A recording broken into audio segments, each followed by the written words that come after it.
Welcome back, members. In this session, we'll be dealing with the most important and critical aspect of LFAR. What all points, the clause-by-clause analysis we have to do in LFAR, how to do it, what are the precautions we have to take it. It will be dealt by CA Abhijit Sanjgiri, sir. Without wasting much of the time, I request Ravi Soni to briefly introduce him. Thank you, Vijay James. So CA Abhijit ji is a well-known name in bank audit. He has over 35 years of post-qualification experience and more than 25 years speaking experience with over 800 seminars.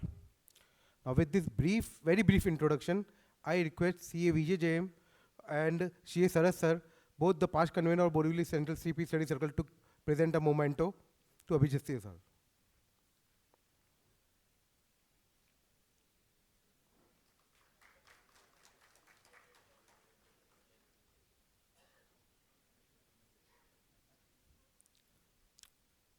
Now I request Abhijit sir to take the charge of the session. And I request all the participants to please sit, and we are starting the session now.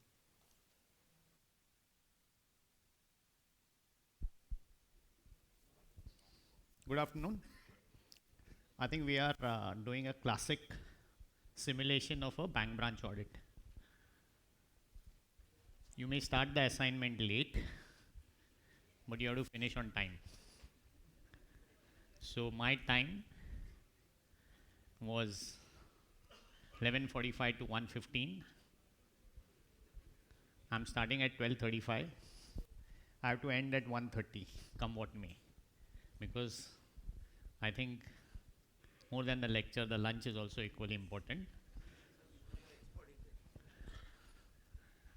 When I started my speaking career, I had once gone to one branch and possibly thought I was nervous. And this was exactly the session before lunch. And he said, don't worry, just speak. Post that, even if you would have done a bad job, we serve a very delicious lunch, so people will forget. They'll only remember the lunch. So what you do last is always what is remembered. You are as good or as bad as your last mistake you do in any audit. So a bank branch audit, like the IPL, which starts today, it's a rain curtailed IPL match, T20. So if you have a T20 rain curtailed match, the minimum number of overs to get a result is 6. And that is what we get for a bank branch audit. If we are lucky, we may get a bit more. But the moment we enter and start, the bank manager tells you have to sign on this date. After that date, I am not available. I have already booked my ticket somewhere. So you have to work backwards. So with the limited amount of time, I think time management is the key skill one needs to manage in a bank branch audit, then knowing other things. So it's like just go out, as in cricket, the first ball start hitting for a 6. So even before you start the bank branch audit, be ready with your list of questions. The moment you get the acceptance letter, maybe whatever confirmation formalities have to be done, shoot your requirements off immediately. Now, let's focus on the topic, LFAR. LFAR is one thing we need to sign off in a bank branch audit. And by the way the questions were asked, I can safely conclude that many of you have done bank branch audits earlier. So you know what an LFAR is and how responsible the document is. But let's validate that learnings a bit further. Maybe I can also learn from you. So the long form audit report, the name itself suggests that it's long in form in the questions. So you have a whole list of questions of which you have to answer. Simple. Questions. Right from our school days, we have been asked questions and we have to reply to those questions. The markings depend on what were the answers to the questions. If you answer correctly, you will get full marks. If not, some marks will be deducted. So, how we answer, what we answer is what is the LFAR all about. Now, how many of you have got appointments for bank branch audits till date? Some of you have got, and some of you are expecting that you will get the assignment. Now, those who have got, have you started the bank branch audit? So, I am not getting any hands raised. So, I believe except for one, except for few of those who got the bank branch audits, all of them have not started the bank branch audits. And wherever and whenever I have done a bank branch audit, it was always after 1st of April. Because the bank manager used to say, even if the appointment which was received generally on 26th, 27th or at the end of March, the bank always promises that they will do it much earlier, but it's always a March 15th post affair. So one needs to clearly remember that in the long form audit report, we are answering questions, and a long form audit report is meant to be a tool for the central statutory auditors to assess the systems and processes in the bank branch, and the auditor has to give an opinion, and that's the expectation of the Reserve Bank, that in a bank branch, the auditor gives his opinion about the risk management, about the compliance, and overall maybe the governance, and that assurance has to come out in the long form audit report. And a long form audit report is like an internal audit report where you do a risk-based process audit.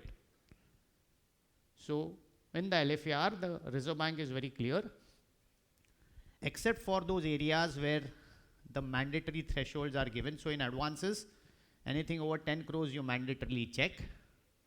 In all other cases, it's a test check. And on the basis of those test checks, you comment on the adequacy or the inadequacy of the systems and processes in the branch as far as managing risks, ensuring compliance, adhering to the policies and procedures is concerned. So one needs to be very clear before we start an audit and conduct an audit, what are we heading into. So if we know what we are supposed to do, then it's very clear on how we would write. Now there's one big rider here, that this is just an illustrative questionnaire. If there's anything extra which is not coming in here, you're free to add and you're free to comment upon. So one is the scope, though highly exhaustive, is still illustrative as far as the RBI is concerned. And at the central statutory audit level, since the last 2 years, for each bank, there is a senior supervisory manager. So there is a senior supervisory manager at the rank of a DGM or a GM, depending upon how big the bank is. And he has a team of people with him. And they are generally allocated 3 or 4 banks max. So there is a team of about 5 people in RBI, headed by a DGM or a GM, who monitors a particular bank. And he interacts with the central statutory auditors every quarter. And there is a formal meeting which is held. And as the times are changing, the Reserve Bank is more focusing on governance.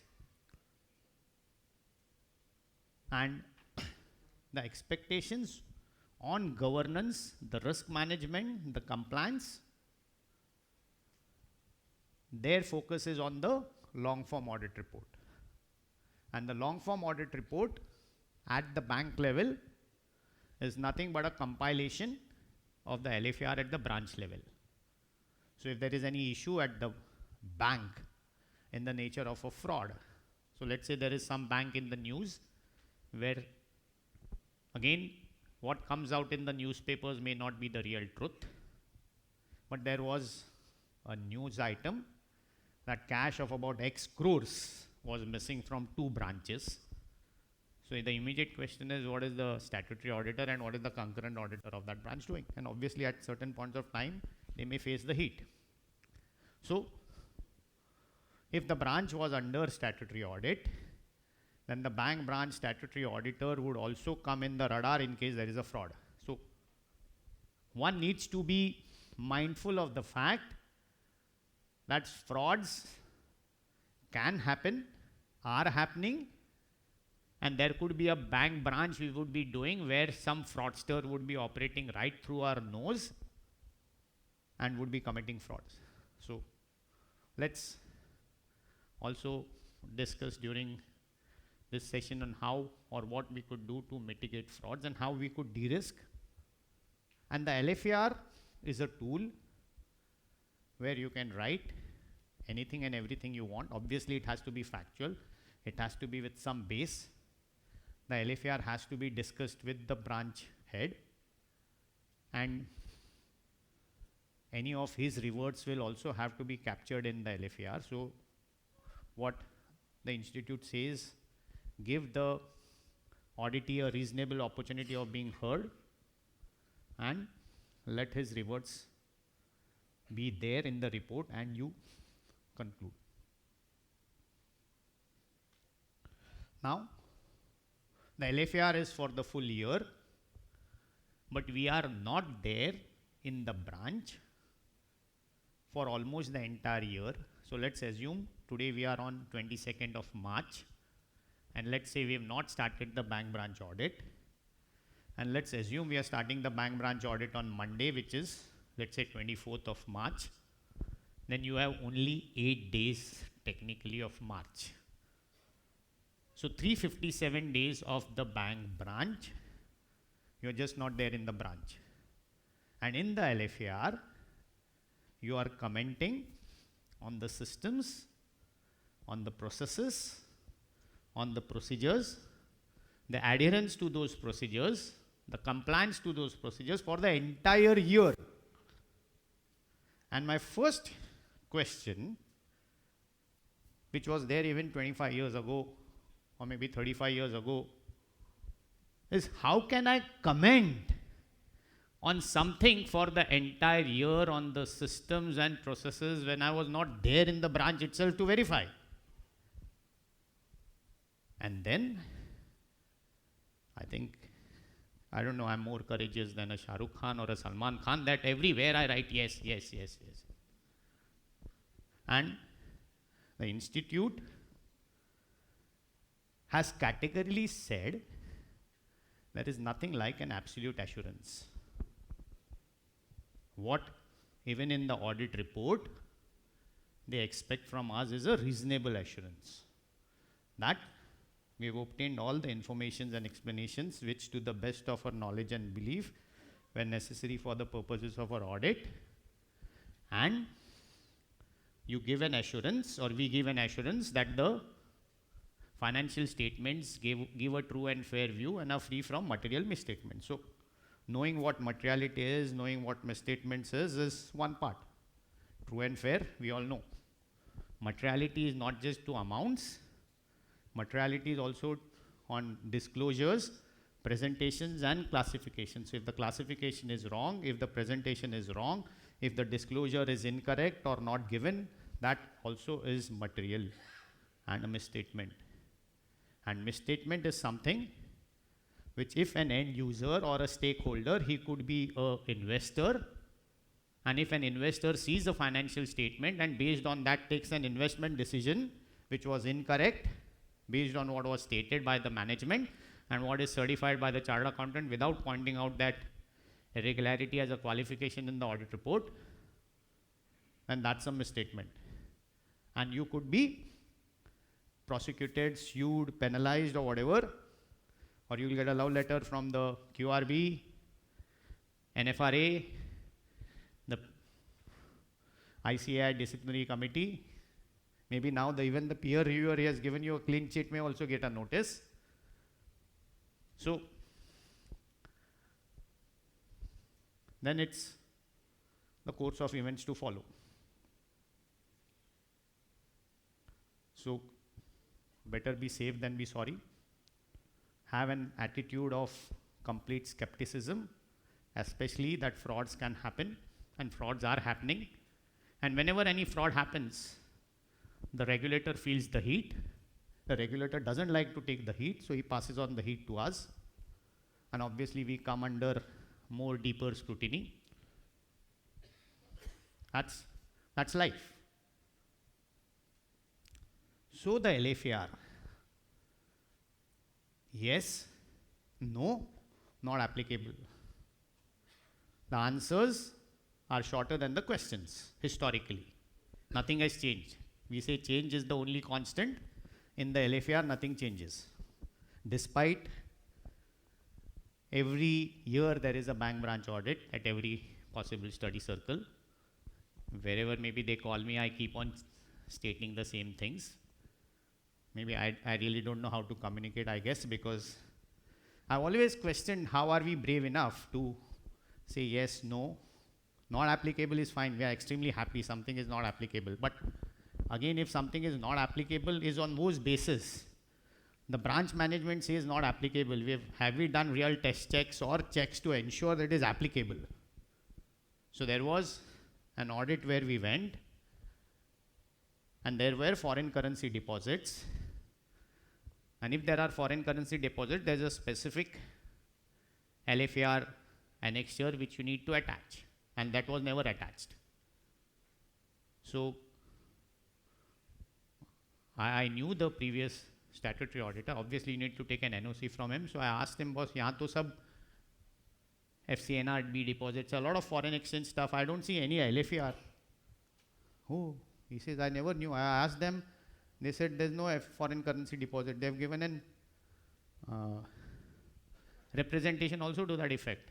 I said, they may give you any representation. Yeah, the trial balance shows the deposits. So obviously, that means we have not seen the trial balance. So if we make such basic mistakes, I think no one will help us. So need to get our fundamentals right. The trial balance is obviously the starting point. The organization chart is the starting point. And it's not the trial balance which the branch manager gives, the trial balance which is extracted from the system. And with whatever experiences we've had, it's the system which is in use. The bank may have parallel systems. Normally no, but in a fraud scenario, you have seen cooperative banks running two systems. One where the actual loans were given, and another where huge loans were masqueraded as being given, and that was just a front. So it's like what happened in Satyam.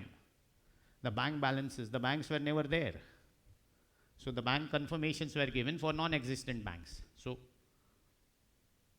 one is if there are two systems working in parallel, I think RBI is absolutely on a zero tolerance level as far as systems and processes are concerned. So ensure you get the trial balance from the right source, signed, sealed by the branch head, and that's your starting point with the organization chart, so you know who does what and you don't miss out any employee or any function which the branch does. Now the first thing which I would request you to do, which I do, is at the top of the LFAR, I give a disclaimer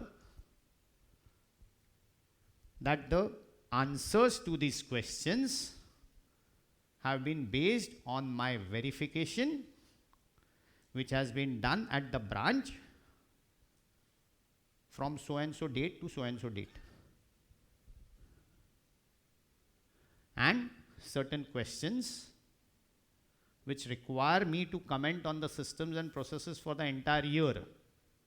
So there is a question called cash. First is cash. So I'll just take as an illustration. Is the cash in effective dual custody of the branch officials throughout the year? Basic question. And we've always said yes. And I really don't understand why we say yes.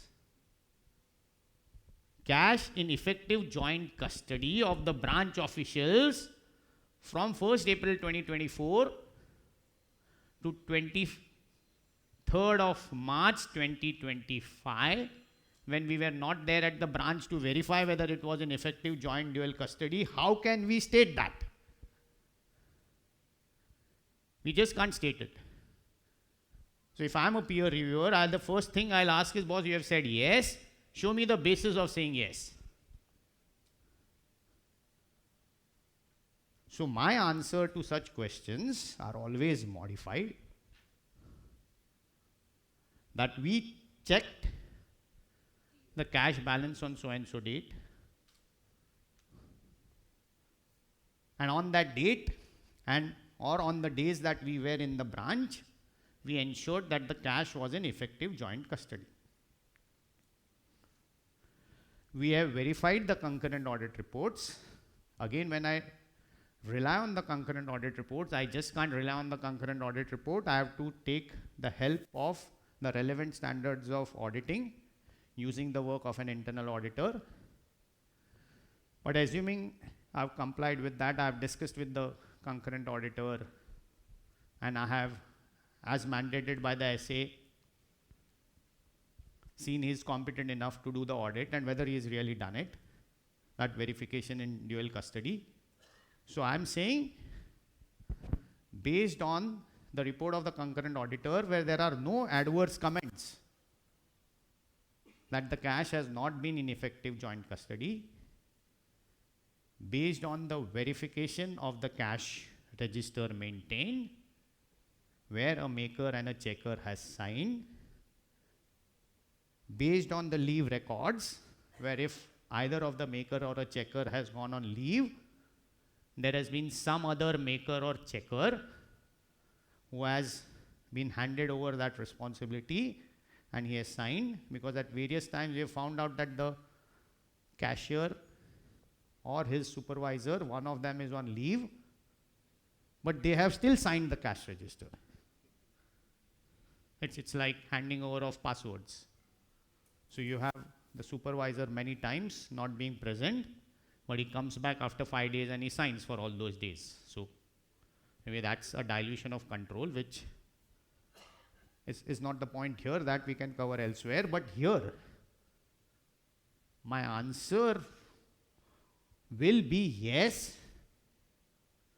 Based on all this, then I'll still give a limited assurance that based on all this, nothing has come to my knowledge or belief which causes me to believe that cash is not in effective joint custody. And that's the right answer.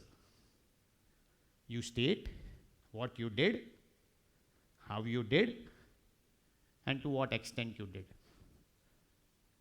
So one, with the overarching qualification that you were not there in the branch premises for whatever days. At times I have not been in the branch for the entire year. I have stated that most or all of these answers, which talks of systems and processes at the branch for the year, have been based on reliance on the various reports, reliance on the various records, or on basis of my checks which have been done post the year. And still I gave a limited assurance. So please be mindful of the level of assurance that you give. So yes, no, or not applicable. So yes, you qualify that yes on what you did, how you did, to what extent you did. No, what is the basis for stating no? And for not applicable, you state not applicable, but you be dead sure. So there was one question which was raised by a member, that the interest on loans which are disbursed by some regional center, the interest has not been accounted in the branch books. Processing fee. Fine. The point is, when there is a trial balance of the branch, which I see, and if this transaction is appearing in the trial balance as an advance, logically the processing fee also has to be collected by the branch. Now, if it is not collected at the branch, I am signing the bank branch balance sheet and P&L, I should state qualify. Simple. And again, when I qualify, I am guided by my SA 705 when I am expressing an qualified audit opinion. And when I express an qualified audit opinion as per SA 705, I have to write to the management. I have to write to the management that this is what I have observed and I feel this is incorrect. So this is the qualification I am proposing. Now the management has to revert. You have to consider that revert. If you agree with the revert, it's fine, your point is dropped. If you don't agree to that revert, you issue a rejoinder. I don't agree to that revert. I'm going ahead with the qualification. If you have anything to explain, please explain. I receive some explanation. I'm not satisfied with it. I'll go ahead with the qualification. Question is, again a question came in, if the management is not willing to sign the MOC. The point is, you have no choice, it's your audit report. Accounts are of the management. If the MOC is not being signed, you still pass the MOC if it's material, and you express your modified opinion in the auditor's report. So the institute is very clear, and we should be very clear what's a fundamental duty. That volleyball or table tennis, if it's the requirement of the regional center to book that processing fee, or the branch, is their responsibility. The branch has to give me proof that it is booked there. The burden of proof is on them. You've passed the burden of proof of them. You have documented it. Now, where would our liability be? Our liability will be in not following the standards of auditing. And how many of us actually cut paste the audit report? How many of us actually type the audit report? I believe very few. And the biggest risk in any audit, not just bank branch audit, is the fact that we just change the year. Maybe in a few rare occasions, we forget to even change the year. The opinion changes. The opinion also, we feel we have passed an MOC, we have done a great job. But if you have not followed the mandated procedure as required by SA 705, we still would be hauled up by the peer reviewer for not following the standards. And I speak a lot on standards. So the first question I ask is how many standards are there. And I've really got no right answers. 35 hai, 38 hai, guesswork chalte rehta hai. So there are 38. We have no time. So if I had a lot of time, I would have, and I have no content to fill up my time. I keep on asking such questions. And I keep on confusing the audience. Some says 35, some says 36. And some Googles and finds out and says, fine. But we have 38 standards of auditing. And in our auditor's report, we state that we have conducted our audit in accordance with the standards of auditing as mandated by section 143(10) of the Companies Act. ये हमने ही बोला है. So NFRA भाई क्या पूछ रहा है? आपने ही लिखा है standards. इंस्टीट्यूट ने ही लिखा है. आपने ही कहा है कि आपने standards का compliance किया है. अभी दिखाओ compliance. 38 standards, each standard of about 30 pages. So about 1200 pages of material which we have to comply. Very exhaustive. And the standard covers anything and everything under the sun. And the standard is a replica of the international standards of auditing. So we can't cut it down because internationally we'll cut a sorry figure. So hai wo hai. That's the law of the land. We have to follow it. Now the institute realized that this is a tough act. So they bought a checklist on standards of auditing. They bought out an implementation guide on standards of auditing. They made 2 hours mandatory on standards of auditing. CP, abhi kam kiya, abhi wo mandatory nahi raha. Because people used to flock last day pay. In fact, I've come here once to address on standards of auditing somewhere in December, and I was shocked to see the attendance. So it frightens even veteran speakers. But we state we have complied with the standards of auditing, and there is not just the standard of auditing, there's an implementation guide, there is a assay checklist. So one doesn't have a reason for not complying. So we are sitting ducks. So if somebody asks me what is the best way, because the topic at a lot of times is given is de-risking a bank branch audit. So I say, if you have not complied, state so I have not complied. At least it is a lesser evil than saying you have complied and not complied. Now you don't have a choice because you have to comply. So the question is, SA 580, management representations. You have to take management representation. If the bank is not giving you a management representation, qualify. So you say, I have complied with the standards of auditing except SA 580, where I have asked a representation from the management, but I have not been given. Now, when you qualify for SA 580, then the institute very clearly says that the impact on this, on the true and fair view, is what you'll have to consider. So you'll have to do other audit checks to collaborate the evidence. So one qualification in the essay also leads us to another additional checks and balances to ensure our professional judgment and opinion is in order.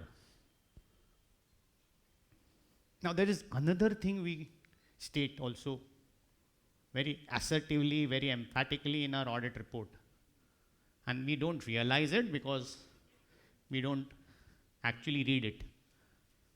It's just carried over, or there's a pre-printed form which is given by the bank. So one is, we also state that we have complied with the code of ethics. Again, code of ethics was something where institute had a mandatory 2 hours, which again is now optional. And again, I've spoken on seminars on code of ethics where the registrations were over 400, but the actual attendance was just 20. So you have 380 people getting in the CPRs and ensuring compliance. So That brings us to another fact which we are stating, that we've complied with the code of ethics. Which code of ethics? So if I ask which is the code of ethics 2017, 18, 19, 20, 21, 22, 23, 24, 25, at 26 which you should comply, we really don't know. So cut short, code of ethics 2019. And we are stating this, so we should know this. And you know how many sections are there? Yes. 999 sections. It starts from 100, so there are 900 sections. Now imagine 900 sections of a code of ethics, we say we comply. We don't even know 900 है क्या, पढ़ने कितना time जाएगा? हम काम करें या code of ethics पढ़े? Now there is a separate chapter of 100 sections on code of ethics for members in industry. Now they are blissfully unaware that there's something which they need to comply with. Now they call themselves a chartered accountant by qualification, and they are using that qualification to position and get the job. So the Institute Code of Ethics says either you don't become a member, so nothing is applicable, but if you are in industry and a member, then you comply with the Code of Ethics. So we state two things in our audit report. One is standards of auditing, one is Code of Ethics. And let's be mindful in future that at least we read something. So Institute will come out with another checklist. So by the way, Institute has an Excel utility checklist on how to conduct bank audits. So these are the short books which are there. In a nutshell, you can get to know the key points. There are other books which are on sale down there, bank branch audit. But the Institute has an Excel utility checklist tool which, if one fills that up, I think one would be reasonably on top of a bank branch audit. But then does one download that tool? Does one see what that tool has? So the Institute has taken efforts to make things at our convenience, but whether we are actually taking advantage of that.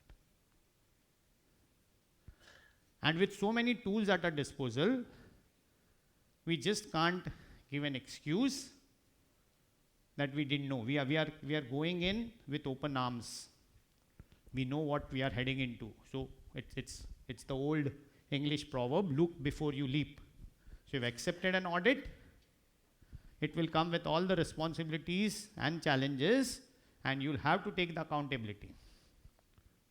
So be very careful when you sign.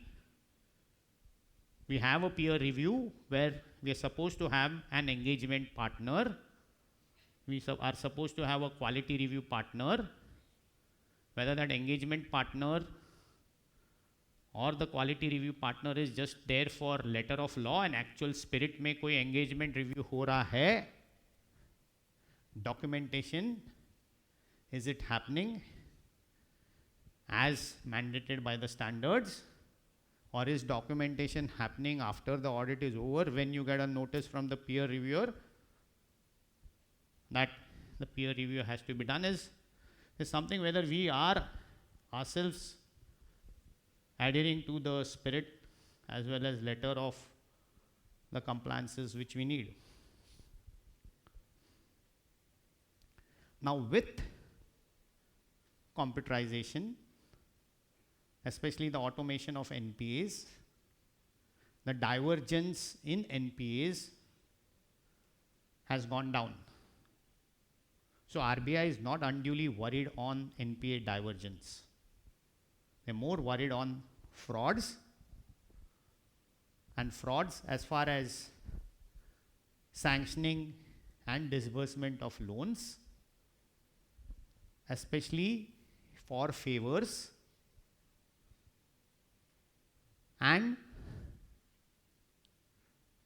in the LFAR or in SA 240, where we are supposed to take cognizance of frauds by way of the borrower falsifying or misrepresenting his accounts. So one, the financial statements which he submits, which those signed by a CA may not give a true and fair view for whatever reasons. The invoices which he submits for drawing out the funds will all be inflated so that he doesn't pay any margin. All the transport documents would be manipulated. The end use of funds certificate which is required many a times is obtained from a CA, unfortunately. Though the UDIN is there, earlier they used to print the letterheads and have any signature and issue it. A lot of related party transactions could be use of money mules or beneficial owners, so the end use of funds is actually not happening, but what is happening is siphoning and diversion of funds. There are willful defaulters. So you will see them on social media vacationing in Greece or Maldives, but here is not paying an installment. So that's why I think the government from next year is even snooping into this social media and WhatsApp to get the real income status or the repayment status of a borrower. So frauds are commonplace. It's like the cockroach theory of frauds. If you see one cockroach, you should be sure that it's not the only cockroach there. It's an early warning signal which should be red flagged, which are RBI terms, EWS and RFA. Because if you see a cockroach, be mindful that there will be other cockroaches around which you may have not seen. So it's the cockroach theory of frauds. And the alternate is the popcorn theory of frauds. Is that once you have a popcorn, especially when you go to a cinema theater, you will not stop at the one bite of a popcorn. You'll finish the entire bucket. So the fraudster doesn't stop at one petty fraud. He'll keep on continuing the fraud.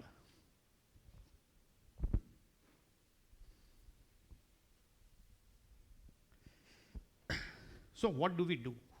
In the limited time at our disposal, do we have the wherewithal to detect frauds? There's, for academic interest, there is a report which comes out every year from the Association of Certified Fraud Examiners, which is the ACFE report to the nations. The ACFE report to the nations 2025 would have been out. Very good read. So that report states that the maximum detection of frauds is through whistleblowers. So frauds are not detected by an audit system primarily, but by a disgruntled employee who maybe have not got his share of the spoils, some khabri, or maybe in the exit interview, maybe that's how they say the current accounting valuation fiasco was detected, because the CFOs also, the KMPs have to, for banks, RBI has a very good system that if a KMP retires, an exit interview will take place. why retired. So exit interview is another way to find out if something wrong is happening, but primarily the audit systems are not trained to detect a fraud, because we move from a system where we assume things are right unless we find anything to the contrary that it is wrong. Whereas what we call a forensic audit, we move assuming everything is wrong to will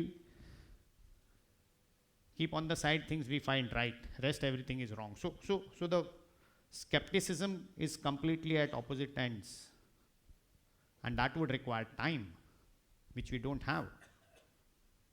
So what do we do? So an auditor needs to be a very good communicator, and the institute says there's nothing called oral communication, there's only written communication. And what is your tool? The audit report. In a company, the CARO, and in a bank branch, the long form audit report. Any weaknesses,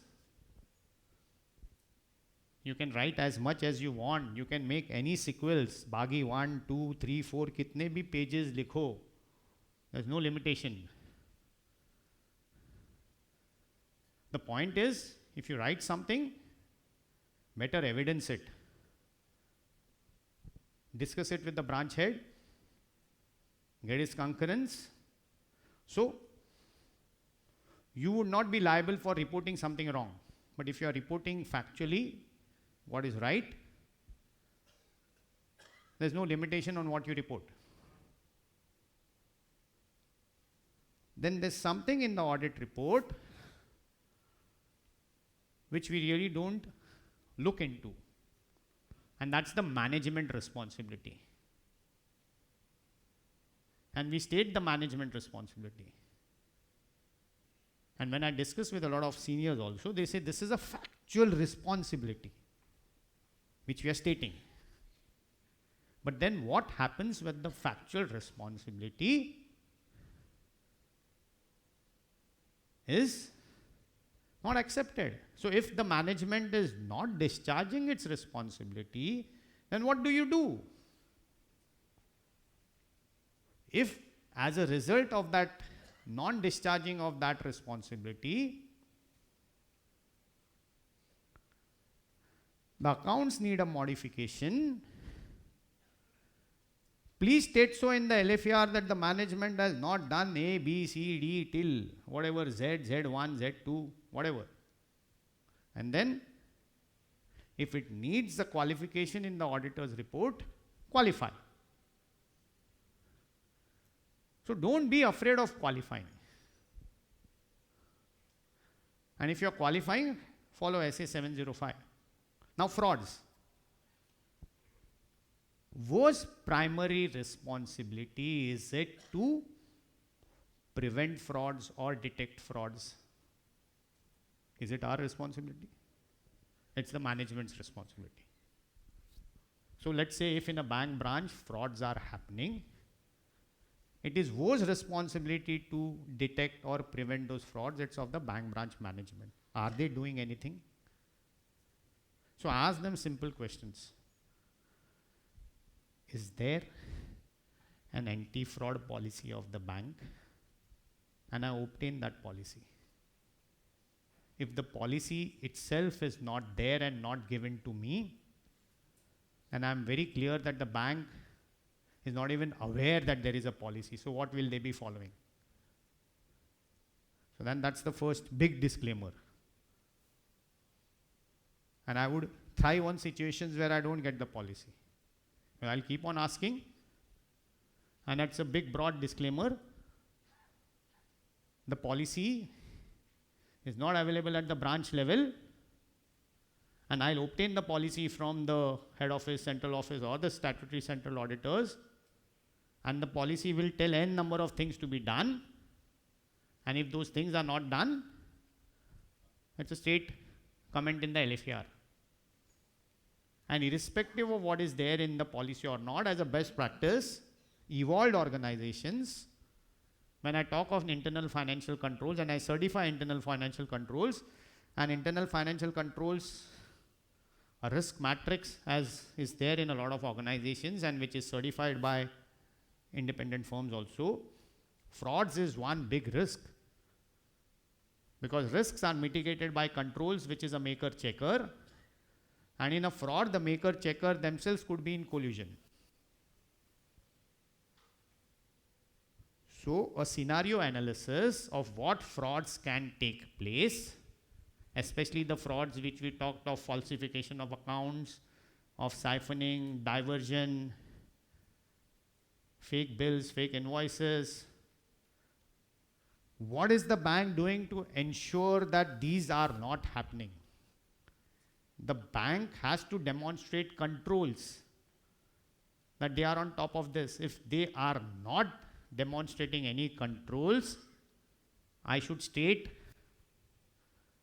very clearly in my LFAR that no evidence or no proof has been submitted to me. So are there anti-fraud trainings? Is there any brainstorming on what additional controls are needed? What is the fraud risk maturity curve? Where am I? Am I proactive? Am I preventive? Are there any deterrent, collaborative, corrective controls? And I presume if you ask, you will not get any answers at the branch. But at least have your questions ready. And if those questions are not answered, state so in your LFAR. And any other matters which you would like to put or get it to the attention of the Central Statutory Auditor, please state very clearly about frauds. Now, in case anything happens, you have n number of disclosures and disclaimers made, and those disclaimers and disclosures which you have made are factual. Now, whether the Central Statutory Auditor takes action on that, or whether what the bank is doing or not is not your lookout, but at the branch level you have done your duty. So be very clear of your risk, and the auditor's risk is the risk that he will not detect any fraud happening, or the fact that the accounts may have material misstatements and you may not have qualified it.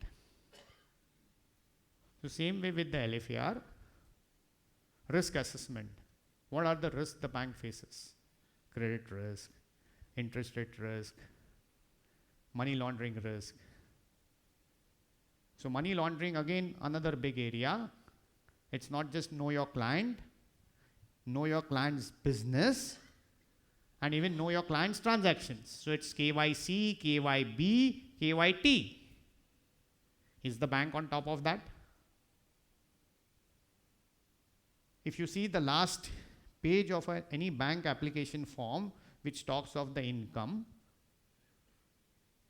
at times it's not just filled up by the client. The bank just fills up anything. And if it's filled up by the client, the bank does not even verify it. Ideally, a transaction, if it's not in sync and whether it has to be reported as a suspicious transaction, will all be based on your income levels. And if those income levels have not been validated, how will the bank verify? Generally, yes. If there's a student account and they see deposits of lakhs, obviously it should be a red flag, and they should report as a suspicious transaction.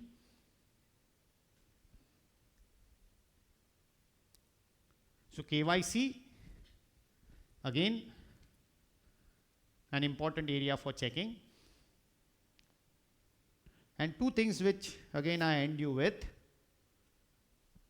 are a lot of times when you're doing an audit and when you see the concurrent audit reports, you will see that the concurrent audit reports have stated something as not applicable, which is really applicable.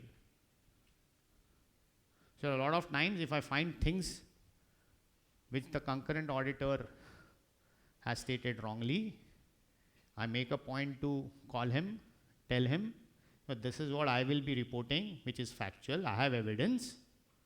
And your report for all the 11 months don't show that, so at least correct that in March. So on STR, the branch which I was auditing was clearly stating STRs and CTRs are not filed at the branch. For 11 months he had stated it. And when I went to check, I found the STRs and CTRs filed at the branch. So I said, well, how can you say that? He says, I have a representation. So the biggest risk is, assumption is the mother of all goof-ups. Don't assume what is stated. Why will somebody state that he is not doing something? So, trust, but verify. So when I was an article, I was told, as a chartered accountant student, you don't even trust God because he will not help you in passing the exams. And in your audit, don't trust anybody. So, skepticism, very subjective word. So that's one. If the concurrent auditor is doing something wrong, please tell him, fellow chartered accountant hai. And the second is the statutory auditor. In the CARO, there is a question whether the borrower is in default. And I've seen n number of balance sheets of accounts which are NPAs in a bank, and the statutory auditor of the borrower has not commented on the CARO and stated that there is no default. Now default will mean even an SMA 0, 1, 2 status. Forget the NPA. NPA is a clear-cut default. NPA is a certified defaulter.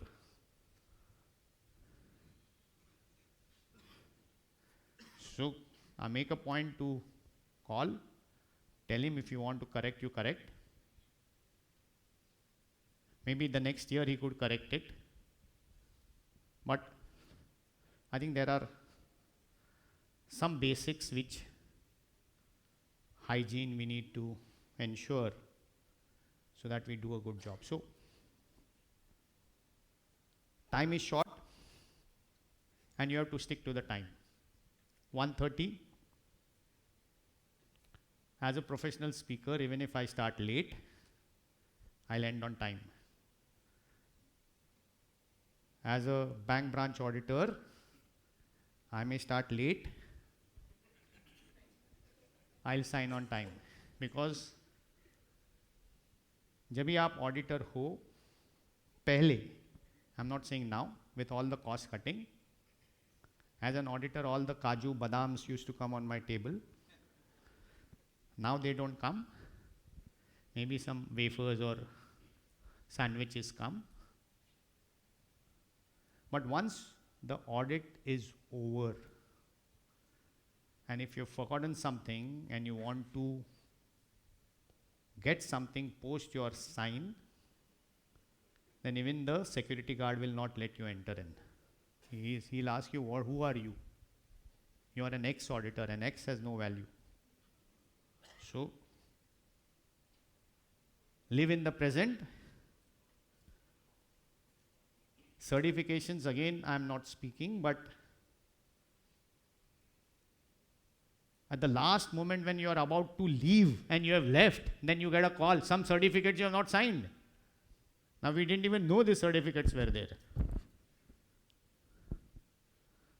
So, whatever you need to do, your end outcome, be very clear at the start, this is what I'm supposed to do, and then work backwards. And keep on documenting, keep on escalating. If there is something wrong in the branch, then you are sure to meet the GM also. So if there is an NPA which the branch is resisting, then seek a meeting with the GM much before the branch head asks you to meet him. So, next speaker is there. time to end. I think that's the early warning signal that you should stop your session. Thank you. Thank you, sir, for such a wonderful session. If any members have got any specific queries on LFR or any other clauses on LFR, he can ask. There is 5 minutes time is there. Any questions? So, there can be stupid answers. There can't be any dumb questions. So, you can ask anything. So, if there's no question, I think either I did a great job, which I should be proud of, or maybe what I said nobody knew. So if you speak somewhere and you are not appointed or invited the next time, then it's time to introspect whether you are good. Under construction housing law, Huh. where the tower is not built, there is still 27th floor, it is say 5th floor and your flat is on 27th floor. Hmm. And 8 crore loan, 3 crore, 5 crore disbursed, milestone payments. Is it a secured advance or unsecured advance? Mortgage is done? Yes. Where is the bank classifying it? Secure. Why do you feel it's unsecured? You don't know what holds future. So the building, is the insurance done? Security hai, insurance liya hai? Simple. If you are in doubt, ask for help. Whom you should ask? Abhay Kamath, Central Statutory Auditor. I know the answer. But why should you take the responsibility? हमारा बाप बैठा है ना central statutory auditor, उसको भी लेने दो ना. If you want to get a punishment, let him be also punished. One. The second, is this a branch problem? No. It is your problem, but it could happen at all branches, right? The bank has a policy of giving under construction loans, or what the bank, it's a industry phenomenon. You can check with what other chartered accountants are doing. You could check. Each bank has its WhatsApp groups. You can float the question. You can put it to the central statutory auditor in writing. The institute, I don't know, till last year, they used to have a committee of experts. Experts, it is there, right? Huh. So I'm not there. So the question is, then you get, you're a non-expert. So that's why I said I will not answer. Though I know the answer. But you ask them. So I'm saying a process, follow a process. At times you may be, I'm also right, but I ask Abhay a lot of times to get validated. I may have a difference of opinion. But then I know what is his way of thinking, what is my way of, finally it's my judgment, it's my call. If I can defend the call, and I have to defend it with the peer reviewer, I have to defend it with the quality review board, I have to defend it with NFRA, I have to defend it with the disciplinary committee, या court में गया with the high court, जो भी. So always when you take an important decision, I think the institute also says document your rationale. Document with whom you have consulted. Keep the copy. I think if you have done with a very clear rationale, I think it's perfectly in order. Yeah. By the way, there's another thing. As a speaker, if you don't know the answer, you bounce it on the questioner only. He doesn't know the right answer. On stage, I can almost say anything and assert and go away. Yeah.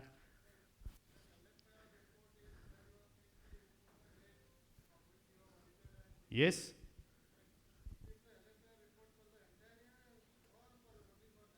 It's for the year, right? 24 to 25. I'm not disclaiming, I'm stating facts.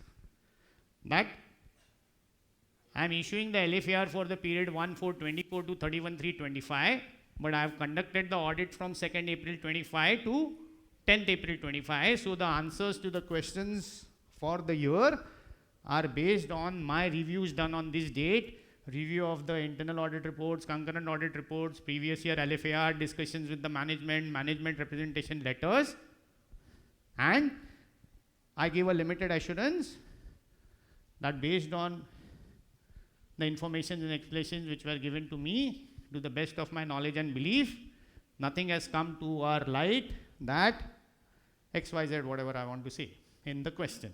Especially when I said whether cash is held in effective joint custody. How would I know? How would I say yes?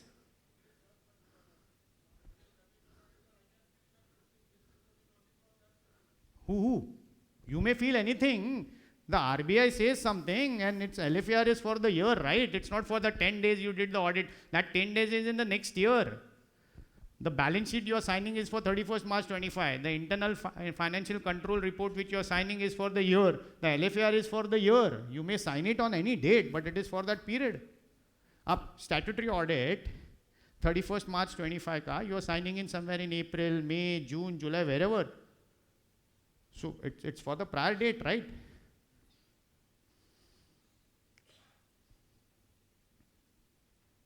And you may word it as a disclaimer. You may say that it's a factual assertion. You may say anything. I'm saying, अगर आपको disclaimer word अच्छा लगता है, disclaimer बोलो. Factual assertion अच्छा लगता है, you say that is what you are doing. But do what is right. Yes. Where am I putting? I am putting it for the year. I have to answer for the year. I am just making that I am answering for the year based on what I have done for this period.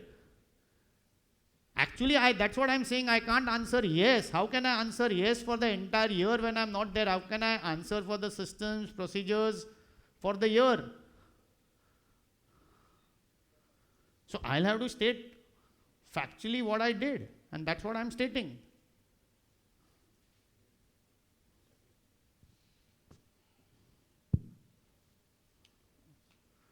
If you have the confidence to state what is right,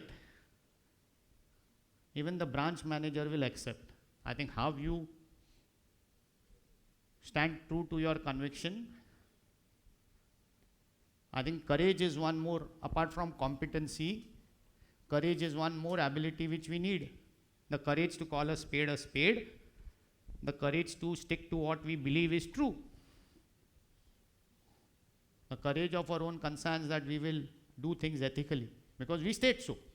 We've complied with the code of ethics. Code of ethics talks of competency, it talks of independence, it talks of objectivity, it talks of confidentiality, it talks of professional behavior. We say we have complied with SA 220. SA 220 is nothing but SQC 1, the 6 principles of leadership, principles of monitoring, principles of review, principles of HR, all of those. The only thing is what we have read in theory in inter or final CA and which we have forgotten. Let's reread it and put it into practice. Yeah, I think fine. I think more than you, I am also hungry for lunch. So yeah, thank you, sir. Thank you. Now request of past convener, Sir Shri G to propose a well-deserved vote of thanks. thank you.